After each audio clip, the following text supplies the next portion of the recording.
Shalom,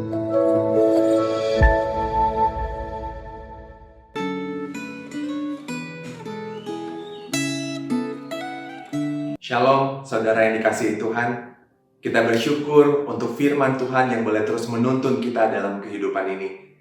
Mari sebelum kita merenungkan firman hari ini, kita berdoa, kita minta supaya Tuhan yang memberikan hikmat kepada kita boleh memahami firman-Nya. Mari kita berdoa. Bapa kami yang di surga, kami bersyukur Tuhan untuk kebenaran-kebenaran firman-Mu yang dapat terus menuntun kami dalam kehidupan ini. Dan kami bersyukur hari ini boleh kembali merenungkan sedikit dari firman Tuhan. Kami berdoa Tuhan supaya Engkau yang membantu kami untuk bisa memahami firman-Mu. Tuhan terus tambahkan hikmat pada kami. Tuhan berikan kami Roh-Mu yang kudus supaya kami boleh mengerti firman-Mu dan bahkan kami boleh terus diubahkan, dibentuk oleh firman Tuhan. Kami boleh hidup sesuai dengan kehendak-Mu. Terima kasih Tuhan, berfirmanlah kepada kami. Dalam nama Tuhan Yesus kami berdoa. Amin. Saudara, hari ini kita akan membaca dari Pengkhotbah pasal yang ke-11. Saya akan membaca Pengkhotbah pasal 11, ayat yang ke-9 dan ke-10, kemudian pasalnya yang ke-12, ayat yang pertama, dan ayatnya yang ke-7. Pengkhotbah pasal yang ke-11, dari ayat yang ke-9. Bersukarialah hai pemuda dalam kemudaanmu, biarlah hatimu bersuka pada masa mudamu, dan turutilah keinginan hatimu dan pandangan matamu.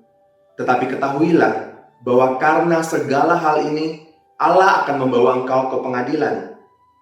Buanglah kesedihan dari hatimu, dan jauhkanlah penderitaan dari tubuhmu, karena kemudaan dan fajar hidup adalah kesia-siaan. Ingatlah akan penciptamu pada masa mudamu, sebelum tiba hari-hari yang malang dan mendekat tahun-tahun yang kau katakan, tak ada kesenangan bagiku di dalamnya. Ayat yang ke-7, dan debu kembali menjadi tanah seperti semula, dan roh kembali kepada Allah yang mengaruniakannya.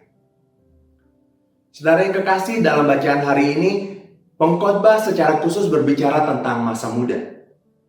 Kalau kita pikirkan, masa muda memang masa yang menyenangkan, masa produktif, di mana kita punya banyak kesempatan. Seakan-akan kita bisa apa saja. Karena itu, ada berbagai slogan yang dipakai oleh anak-anak muda sebagai dorongan untuk melakukan hal-hal yang diinginkan.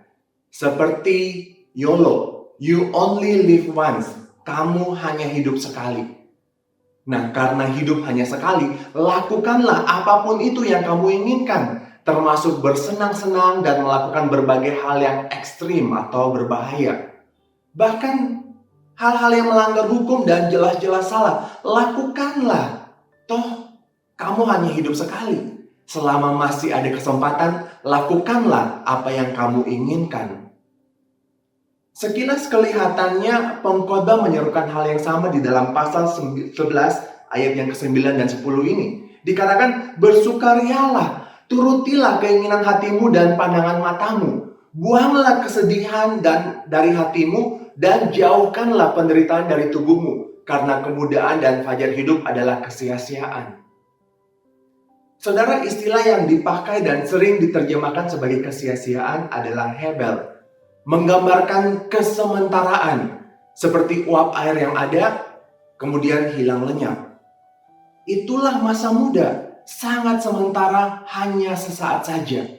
Karena itu, pakailah masa mudamu sesuka hatimu. You only live once, YOLO. Tetapi pengkhotbah menambahkan bahwa ketahuilah karena segala hal ini Allah akan membawa engkau ke pengadilan. Juga di pasal yang ke-12 ayat yang pertama, dia mengatakan bahwa ingatlah akan penciptamu pada masa mudamu. Saudara, kita harus ingat bahwa kita tidak eksis atau ada secara independen. Ada Allah yang menciptakan kita. Dan berarti kita bertanggung jawab kepada Allah yang telah menciptakan kita. Hal ini berlaku bagi setiap kita, termasuk anak muda yang kelihatannya sangat bebas, bisa melakukan apa saja.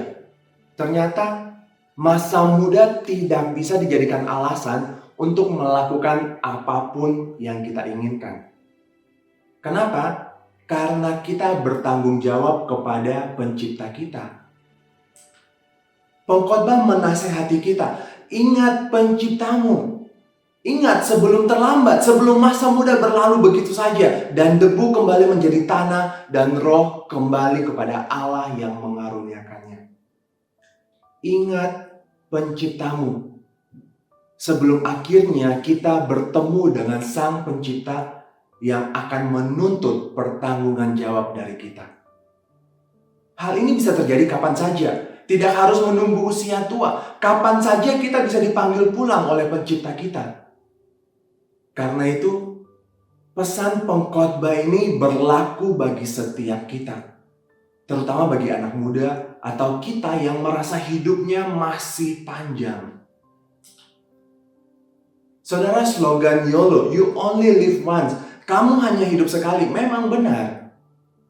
Tapi kita harus ingat apa yang akan terjadi setelah hidup kita yang sekali ini. Dan kalau kita tahu akan diminta pertanggungan jawab oleh Pencipta kita, maka seharusnya kita hidup dalam takut akan Tuhan. Dan mendorong orang-orang sekitar kita untuk hidup takut akan Tuhan, termasuk anak-anak muda. Seperti kata lagu, hidup ini adalah kesempatan. Apakah kita menyia-nyiakan waktu dan kesempatan yang Tuhan beri?